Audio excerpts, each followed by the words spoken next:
जदीद दौर का सेकुलरिज्म दरअसल एक ज़मीनी मज़हब है जो अपने मानने वालों से अपने तमाम अकायद व नज़रियात को मुकम्मल तौर पर अपनाने और उन पर ईमान की हद तक यकीन रखने का तकाजा करता है। इन अकायद व नज़रियात से एक तर्ज ज़िंदगी और लाइफ स्टाइल जन्म लेता है जिसका सियासी चेहरा मगरबी जमहूरियत है, मुआशी चेहरा सूदी मईशत है, अखलाकी चेहरा तमाम जिनसी अखलाकियात का मजहब की कैद से आज़ादी है और मुआशरती चेहरा औरत के हुकूक की वो मेराज है जिसमें वो इतनी खुद मुख्तार हो जाए कि उसे जिंदगी गुजारने के लिए किसी मर्द की जरूरत तक महसूस ना हो। सेकुलरिज्म के इस मजहब का रखवाला और बांका पहरेदार जमहूरी निज़ाम है। यही वजह है कि सेकुलरिज्म और लिबरलिज्म के दिलदादा और उशाक कभी भी भारत और इसराइल के जमहूरी निज़ाम की बुराई नहीं करते। उनसे सवाल किया जाए कि इन दोनों मुल्कों में मुसलमान अक़लियत के मसाइल का कोई हल जमहूरी निज़ाम में मौजूद है तो उनसे कोई जवाब नहीं बनता। इसी तरह सेकुलरिज्म और लिबरलिज्म के यही उशाक और इसी ज़मीनी मजहब के पैरोकार किसी ऐसे मुल्क की तरक्की और खुशहाली का कभी तस्करा नहीं करते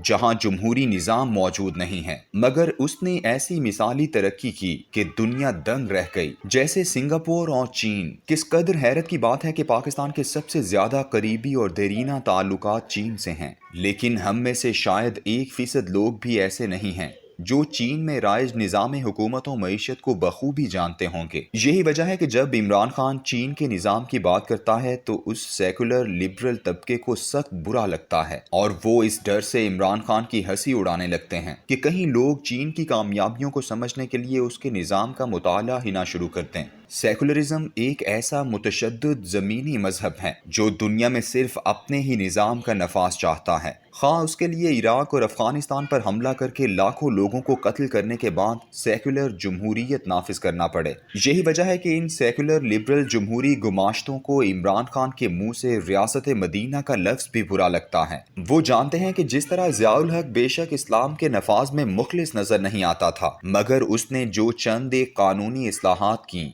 वही आज तक इन लोगों के हल्क का कांटा बनी हुई हैं। रियासत मदीना के तसव्वुर से तो इनकी रातों की नींदें हराम हो जाती हैं। मगरबी जमहूरियत के लिए इस वक्त सबसे बड़ा खौफ चीन और चीन की फैलती फूलती और तरक्की करती हुई मईशत का है। चीन क्या है, उसकी मईशत व मुआशरत कैसी है और उसकी सकाफत व तहजीब और सियासी निज़ाम जिंदगी कैसा है। ऐसे लातादाद सवालात हर उस शख्स के जहन में पैदा होते हैं जो ये देखता है कि चीन की मईशत दुनिया की सबसे मजबूत मईशत बन चुकी है, और साथ साथ वो इस बात पर भी हैरान होता है कि चीन ने ना कभी किसी मुल्क पर कब्जा किया और ना ही उसके कोई तौसी पसंदाना अज़ाइम हैं, लेकिन फिर भी पूरी की पूरी सेकुलर लिबरल जमहूरी दुनिया चीन की तरक्की को महदूद करने के लिए एक खौफनाक जंगी महाज़ाराई पर उतर आई है। इसीलिए वो ये जानना चाहता है कि चीन के निज़ाम और तर्ज जिंदगी में ऐसी क्या खास बात है जिसमें इस कदर तरक्की हुई है कि दुनिया का हर बड़ा जमहूरी मुल्क इससे खौफजदा है। इस सारे गोरख धंधे को समझने और मुकम्मल इदराक हासिल करने के लिए सिंगापुर की तरक्की के अजीम मेमार ली कुआन यू की किताब दुनिया एक आदमी की नज़र से, one man's view of the world,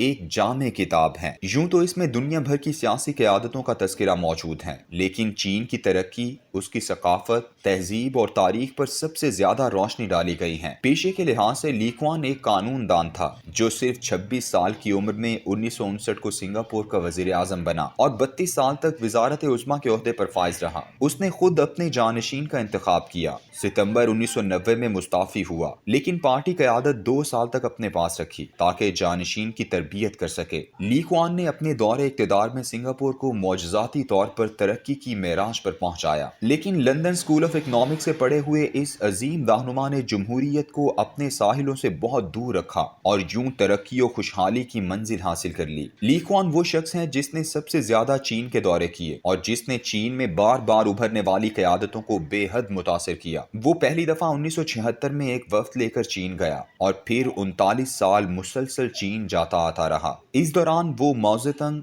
dean ज़ाओबंग, यांग होजनताओ और शी जिनपिंग से बार बार मिला और चीन की मुआशी सम दुरुस्त करने और सियासी निज़ाम के खदोखाल तय करने में उसका बहुत बड़ा हिस्सा है। यही वजह है कि 18 दिसंबर 2018 को चीन ने उसके लिए एक खुसूसी अवार्ड तख्लीक किया जिसका नाम था चीनी इस्लाहात दोस्ती मेडल। ली कुआन अपनी इस किताब में लिखता है कि चीन बाकी पूरी दुनिया से बिल्कुल मुख्तलिफ है। चीनी गुज़श्ता 5000 साल से इस बात पर यकीन रखते हैं कि एक मुल्क اسی وقت مضبوط ہو سکتا ہے جب اس کا مرکز مضبوط ہو۔ ایک کمزور مرکز کا مطلب بد نظمی اور انتشار ہے۔ یہ تصور ہر چینی کے دل پر نقش ہے اور وہ اپنی بقا اسی میں سمجھتا ہے۔ مغرب کے بہت سے لوگ یہ خواب دیکھتے ہیں کہ چین مغربی طرز کی جمہوریت اختیار کر لے گا۔ ایسا کبھی نہیں ہوگا۔ چین کے 1.5 ارب لوگوں کا اپنا ایک کلچر اور اپنی تاریخ ہے۔ یہ اپنی زندگی اپنے طریقے سے گزارنے کے عادی ہیں۔ وہ اپنی سرحدوں میں سکون سے رہنے کے قائل ہیں۔ غور کریں کہ اگر چین کے بحری جہاز اور فائٹر جیٹ امریکہ کے ساحل سے 12 میل دوری پر آ کر بیٹھ جائیں تو پورے امریکہ میں ایک طوفان کھڑا ہو جائے، جبکہ امریکی بحری بیڑے چین کے آس پاس بڑے آرام سے منڈلا رہے ہیں۔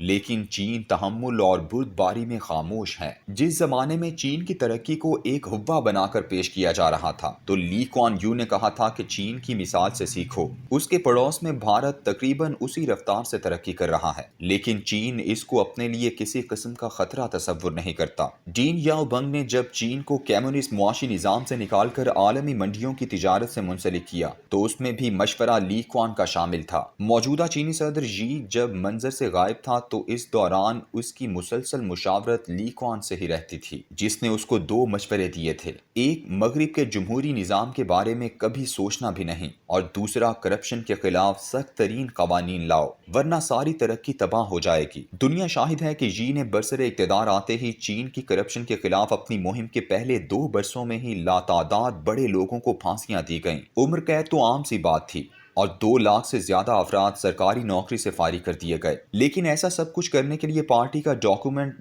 9 بہت اہم تھا، جس کے تحت میڈیا پر کرپٹ سیاسی لیڈروں کے حمایتی تجزیہ کاروں پر پابندی لگائی گئی۔ یہ ہے چین کا وہ ماڈل جس کی کامیابی مغربی سیکولر لبرل جمہوری نظام کی آنکھوں میں کھٹکتی ہے۔ یہی وجہ ہے کہ کوئی مغرب زدہ دانشور چین کی اس کامیابی کی اصل وجہ کسی کو نہیں بتاتا۔ وجہ صرف ایک ہے: جمہوریت سے دوری اور مضبوط مرکز۔